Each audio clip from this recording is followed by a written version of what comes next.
মা,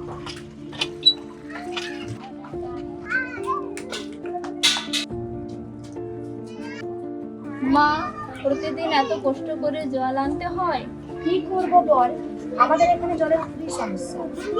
শুধু তোমাদের না, আমাদেরও সমস্যা হচ্ছে, জলের জন্য কত কষ্ট। এই সমস্যার সমাধান এবার আসতে চলেছে।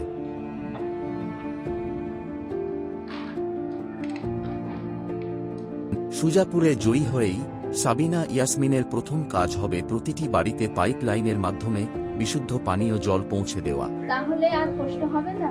না, জলের সমস্যার সমাধান এবার হবে। জলের সমাধান চাই, ভোটটা চাঁদের সাবিনাকে, ভোটটা চাঁদের সাবিনাকে। প্রথম কাজ হবে আমি যদি প্রথম বিধায়ক হয়ে আসি, প্রথম আমার কাজ হবে আপনাদের বাড়িতে বাড়িতে পানীয় জল পৌঁছে দেওয়া। এটা আমার প্রথম কাজ।